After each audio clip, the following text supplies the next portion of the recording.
Welcome to our storytelling channel, where every story is an emotional journey, where we rediscover love, connection, and timeless memories. If you believe these moments deserve to be remembered, please like and subscribe to continue accompanying us through stories that truly touch the heart. Thank you for being here. And now, let's get started with today's story. He told his dog they were going to the park.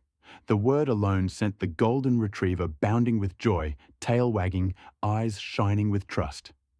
But behind the wheel of the car, the man carried a secret. He wasn't heading to the park. He was driving toward the animal shelter, believing it was the only choice left. What he didn't expect was how quickly his dog would sense the truth. Inside that car, with every mile, every glance, and every desperate paw on his arm, the loyal companion fought silently for his place in the man's heart. And at the gates of the shelter, something happened that no one could have predicted. This is not just a story about a lie.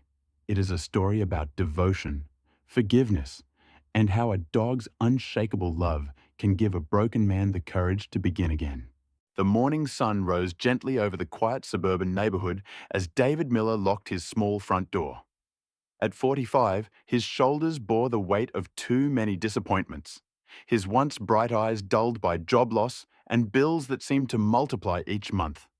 He tugged at the sleeves of his faded blue plaid shirt, feeling the fabric worn thin in places, much like his spirit. In his hand, the car keys rattled faintly, a sound that seemed far too loud in the silence of his thoughts. Beside him, Max, his 7-year-old golden retriever, bounded out onto the porch, tail wagging furiously. The dog's golden coat shimmered in the morning light, his brown eyes bright with excitement. Max believed, with every fiber of his being, that today was special. David had spoken those magical words, "Come on, boy, let's go to the park." Those words, so simple, held the power to fill the dog with uncontainable joy. Max leaped toward the car, his paws tapping the driveway, his ears bouncing with each stride. David, however, stood still for a moment, watching his loyal companion. His chest tightened with guilt. He hadn't meant the words he said. There would be no park, no frisbees tossed across the grass. Instead, their destination was the animal shelter at the edge of town. The thought alone twisted his insides. He told himself this was necessary, that he couldn't afford to keep Max any longer. The bills piling on the kitchen counter, the final notice from the landlord, the empty cupboards, they all shouted louder than the voice in his heart that whispered of love and loyalty. But Max didn't see any of that. The dog only saw his best friend, his world, standing there with car keys in hand. With pure trust, Max jumped into the passenger seat, tongue lolling out as though nothing in the world could be better than this moment. David forced a faint smile, one that didn't reach his eyes, as he slid into the driver's seat. His hands gripped the wheel, and for a brief second, he almost said the truth out loud. Instead, he started the engine. The road stretched out before them, sunlight spilling across the asphalt. Max pressed his nose against the window, fogging the glass as he took in every passing house and tree. David glanced sideways at him. The innocence in those eyes made his chest ache. The lie sat heavy in his stomach. He told himself again and again that it was for the best, that Max would find a better home, that someone with more money and time would love him. But deep inside, David knew it wasn't the truth. He wasn't protecting Max. He was trying to protect himself from the pain of failing the only soul who had stood by him. As they drove on, Max rested a paw gently on David's arm, a small gesture of companionship. David's breath caught. How many nights had Max lain by his side when loneliness threatened to drown him? How many mornings had Max nudged his hand when he couldn't bring himself to rise from bed? David tightened his grip on the wheel, forcing himself to look straight ahead. Still, the warmth of Max's paw lingered. The lie had been spoken. The wheels were in motion. But the truth, the painful, undeniable truth, was already beginning to surface. The car rolled slowly out of the neighborhood, tires humming softly against the pavement. The morning sun was climbing higher now, painting the sky with shades of gold that spilled across the road. To anyone watching, It looked like an ordinary drive, just a man and his faithful dog heading for a day at the park. But inside the car, the silence carried a weight that David could barely stand. His hands rested stiffly on the steering wheel, knuckles pale from gripping too tightly, and his eyes remained fixed straight ahead, unwilling to meet the gaze of the creature beside him. Max, unaware of the lie that had set this journey into motion, was in his own world of joy. His head was stretched out the window, ears flapping wildly in the breeze, nose twitching at the scents rushing past. Each moment was alive with excitement, the smell of freshly cut grass, the faint aroma of bacon from a nearby diner, the crisp freshness of the wind. His tongue lolled out happily, as if life itself had delivered him everything he could possibly want. Every few moments, he would glance back at David with an expression that seemed to say, "Isn't this wonderful?" And every glance was like a knife twisting in David's chest. He tried to swallow the guilt, forcing his mind to replay the excuses that had led him here. "It's for the best," he whispered under his breath, so faintly that even he barely heard the words. He thought of the past due bills stacked on the kitchen table, the hollow emptiness of his fridge, the landlord's warnings. What kind of man kept a dog when he couldn't even keep his own life in order? But then he remembered the nights Max had curled at his feet while he lay awake, staring at the ceiling, drowning in failure. He remembered the mornings when Max's soft whimper had nudged him out of bed, forcing him to face another day. As the city blocks gave way to quieter roads, Max's joyful energy shifted. He sat back in the passenger seat, head tilted slightly, his brown eyes studying David. The change was subtle, but unmistakable. Max sensed something. His tail slowed its wag, his ears twitched, and a low, uncertain whine rose from his throat. David's heart stumbled in his chest. He could feel those eyes on him, drilling into the wall of excuses he had built. For the first time that morning, he dared to look. What he saw nearly shattered him. Max wasn't excited anymore. He was concerned. There was a quiet question in his gaze, a suspicion born not of knowledge, but of instinct. Dogs had a way of sensing emotions no words could hide, and Max was reading the truth David hadn't spoken. David quickly turned back to the road, blinking hard. "Don't look at me like that," he muttered, though his voice cracked. He tightened his grip on the wheel, as if holding on to it could keep his world from collapsing. But the truth was already slipping through the cracks. The road sign up ahead pointed toward the outskirts of town, and beyond. The animal shelter. David's stomach twisted as he pressed harder on the gas pedal. The car surged forward, but his heart felt heavier with each passing mile. He knew Max was watching, his presence pressing against him like an unspoken plea. David's chest rose and fell with uneven breaths. He could feel the trembling in his arms, the heat rising behind his eyes. Every sound in the car seemed louder. The thrum of the tires, the whistle of the wind through the open window, the faint panting of Max as he shifted restlessly. And then came the paw. Max lifted one golden paw and placed it gently on David's arm. It was such a simple act, yet it carried the weight of years. The paw that had steadied him through grief, through loneliness, through nights darker than he cared to remember. Now it rested on him again, as if to remind him of the bond they shared. His throat closed tight. For a moment, David thought he might have to pull the car over just to breathe. But he didn't. He kept driving, eyes fixed on the road that was leading him closer to the very place he dreaded most. Max settled beside him, quiet now, his head tilted slightly, watching. The silence between them was no longer ordinary. It was a question, a challenge, a plea. David's lie still stood, but it was beginning to crumble. And deep in his heart, he knew it would not survive the miles ahead. The farther they drove, the more uneasy the air inside the car became. David's hands gripped the steering wheel as though it might dissolve beneath him if he let go. His jaw clenched and sweat formed at his temples despite the mild spring breeze blowing through the half-open window. He had promised himself he wouldn't look at Max again, because every time he did, something inside his chest splintered. But Max made that promise impossible to keep.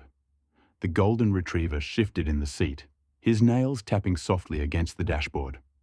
His tail no longer wagged with carefree rhythm. Instead, it rested still, uncertain. His brown eyes flicked from the window to David, then back again, as though trying to connect the dots of a puzzle only he could sense. Finally, Max let out a sharp bark, sudden and insistent, startling David so much that the wheel jerked. "Easy, boy," David muttered, steadying the car. His voice cracked. He tried to sound calm, but the guilt pulsed through his words like an echo he couldn't silence. Max barked again, this time louder, then pressed both front paws against the dashboard, nose straining toward the glass. Ahead, rising in the distance, was the unmistakable outline of the shelter building. The faded white letters on the roadside sign came into view. County Animal Adoption Center. David's stomach twisted as if the letters had been carved directly into him. Max's reaction was immediate. His ears went back, his body stiffened, and a low, guttural whine escaped his throat. He pawed frantically at the window, leaving streaks on the glass. Then, as if realizing the truth, he turned back to David, eyes wide, filled with something that looked alarmingly close to betrayal. David felt the weight of that stare. It was heavier than all the bills on his kitchen table, heavier than the landlord's threats, heavier than the shame he had carried for years. He had thought he was doing the practical thing, the responsible thing, but under Max's gaze, all of that crumbled. What practical reason could ever justify this, abandoning the only soul who had never once abandoned him? "Don't look at me like that," David whispered, but his voice was barely audible.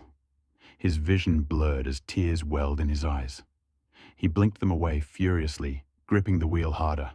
I don't have a choice." But Max didn't believe in excuses. Dogs didn't measure love in dollars or bills. They measured it in time spent, in shared silence, in the steady presence of loyalty. Max climbed halfway across the seat, his body pressed against David's arm, his nose nudging under his hand. His eyes pleaded, saying more than words ever could, "We've been through everything together. Why would you leave me now?" David's throat closed. His breath caught painfully, as if his own body was rejecting the lie he had built. He thought of the nights Max had slept pressed against him when the world felt unbearably cold. He thought of the day his mother's casket was lowered into the ground and how Max had rested his head on his lap the entire night afterward, silently keeping watch. He thought of the mornings he couldn't find a reason to rise, until Max's paw nudged his hand and those trusting eyes told him to try again. The shelter sign grew larger in the windshield. The building itself stood there like a judge, silent but condemning. David's hands shook violently now. His knuckles were pale, his breath ragged. Max whimpered, then let out a heart-wrenching howl that cut straight into David's core. It was the sound of desperation. It was the sound of love refusing to be silenced. David's eyes brimmed, his chest caving under the pressure. He wanted to tell Max it would be okay, but the words died in his throat. For the first time in years, David realized he wasn't strong enough to go through with something. Not because of weakness, but because of love. The truth had been revealed. Not just to Max, but to David himself. And once it was revealed, there was no turning back. The car rolled to a slow stop in front of the chain-link gates of the county shelter. The building stood plain and grey in the bright daylight, its paint peeling, its windows reflecting a sterile kind of indifference. For most passers-by, it was just another facility tucked away at the edge of town. But for David, it loomed like a monument to his own failure. He sat rigid behind the wheel, the engine idling softly, the air inside the car thick with unspoken truth. Max's reaction was immediate and devastating. The golden retriever's body stiffened, his ears pulled back, and his tail dropped flat against the seat. He whined, pressing his nose frantically against the glass, fogging it up as his eyes darted between the building and his owner. A sharp bark broke the silence, then another, louder, more insistent, as if he were trying to plead with words he didn't have. David gripped the steering wheel until his knuckles turned white. His heart pounded so violently it seemed to echo in his ears. He had told himself this would be quick, that it was the only way. He imagined walking Max through those gates, signing a form, and leaving. Someone else would care for him. Someone else would love him. But the moment had arrived, and his body refused to move. Max turned from the window and climbed halfway across the seat, pressing his chest against David's arm. His brown eyes locked onto his master's face, shimmering with fear and desperate loyalty. Then he did something that broke what little composure David had left. Max licked the tears that had begun to spill silently down David's cheek. It was forgiveness offered before the betrayal was even complete. David's breath hitched. A sob tore its way out of his throat, raw and uncontrollable. He covered his face with one hand, but Max pressed closer, resting his head against David's chest. In that moment, David was no longer a man with excuses, no longer the victim of circumstance. He was simply a soul confronted by the unyielding truth of love. The shelter loomed just beyond the windshield, but David couldn't see it anymore. All he saw were memories. Max as a puppy, clumsy paws tripping over themselves in the backyard. Max curled at the foot of the bed the night David lost his job, refusing to leave his side. Max sitting quietly next to him at his mother's funeral, silent but steadfast. Each memory rose up like a wave, crashing against the dam he had built to justify this betrayal. He let out another sob, this one deeper, shaking his whole frame. "I can't do it," he whispered, voice cracking. "I just can't." Max wagged his tail faintly, as if he understood. He didn't need words. His forgiveness had already been given. David leaned forward, resting his forehead against the steering wheel. His shoulders shook violently as the sobs poured out, years of shame and loneliness breaking free all at once. And through it all, Max stayed pressed against him, a golden anchor of loyalty in a world that had offered David so little stability. Finally, David pulled in a shaky breath and shifted the gear out of park. His decision was made, as clear and immovable as the sun shining outside. He wasn't going to leave Max.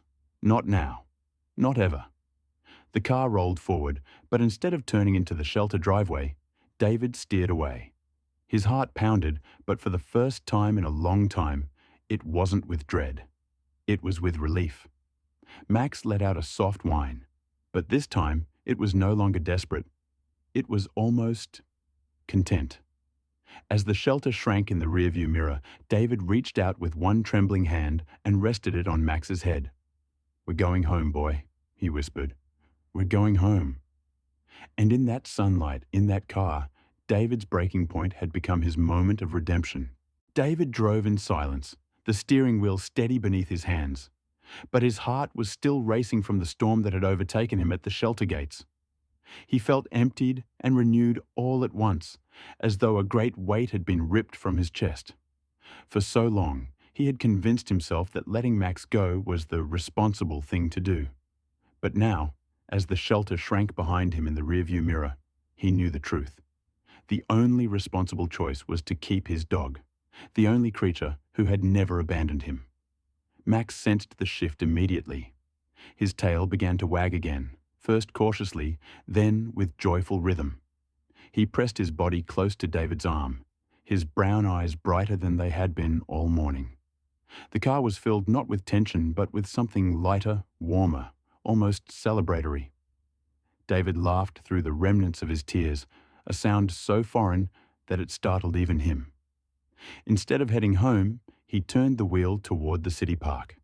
The sign appeared down the road, green and welcoming, and for the first time since he had left his house, David felt his chest loosen. He pulled into the gravel lot and killed the engine. Max, recognizing the familiar place, let out an excited bark and scrambled toward the door, his tail thumping so hard it rattled the seat. All right, David chuckled, wiping at his eyes. "I promised you a park, didn't I?" When the door swung open, Max leapt onto the grass with the energy of a puppy. His golden coat glistened under the midday sun as he bounded across the field, nose buried in every scent, ears flopping wildly. David stepped out slowly, his worn shoes crunching against the gravel, and just stood there for a moment, watching. The weight in his chest eased further, replaced by something softer, a gratitude he couldn't quite put into words. He walked across the lawn and found a shady bench beneath an oak tree. From there, he tossed Max's favourite ball across the field. The dog bolted after it with astonishing speed, a golden streak of joy tearing across the green. Each time Max returned, panting and triumphant, David's heart swelled a little more. He laughed openly now, a sound that felt like sunlight after years of rain. Children played nearby, their laughter carried on the breeze. Families picnicked under the trees. Couples strolled hand in hand, and there David sat, realizing that he wasn't as alone in the world as he had always believed. He had Max, and that was enough. More than enough. At one point, Max dropped the ball at David's feet and then pressed his head into his lap. David leaned forward, wrapping his arms around the dog's sturdy frame. "I'm sorry, boy," he whispered, voice breaking again.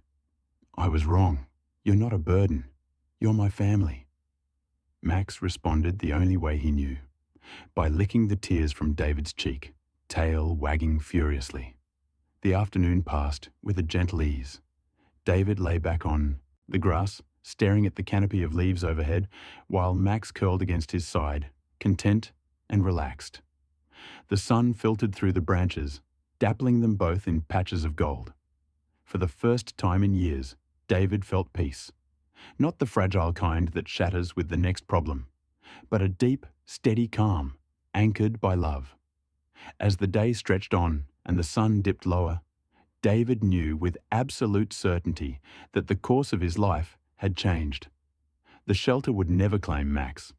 Poverty and hardship might press against his door, but he would face them head on. Because with Max by his side, he was not alone, and that simple truth gave him the strength he thought he had lost. David stood, brushing grass from his jeans, and called for Max. The golden retriever bounded back, eyes bright, fur glowing in the fading light.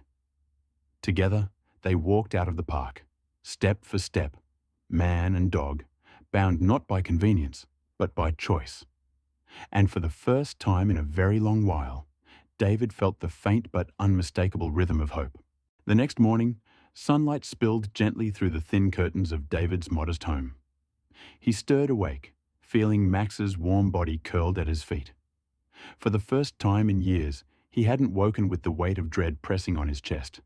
Instead, there was a quiet certainty that today, and every day that followed, could be different. He reached down to scratch Max's head, and the golden retriever stretched lazily, letting out a satisfied sigh. David sat up slowly, running a hand across his stubble. The bills were still there, stacked high on the kitchen counter. The job hunt wasn't over. Life hadn't magically fixed itself overnight. But something inside him had shifted. Where there had once been despair, there was now determination. And at the heart of that change was Max, his constant, his anchor, his reason to keep moving. By mid-morning, David was walking down Main Street with Max trotting proudly at his side. He wore the same faded plaid shirt and dark jeans, but his posture was different now, straighter, stronger. People noticed him, not as the tired man who kept to himself, but as someone walking with purpose. Max's tail wagged like a flag of loyalty, his golden fur shimmering in the daylight. David stepped into a small workshop tucked between a bakery and a bookstore. It was a place he had once worked part-time years ago, before life had unraveled. The owner, an older man named Henry, with a kindly face and hands rough from years of carpentry, looked up in surprise.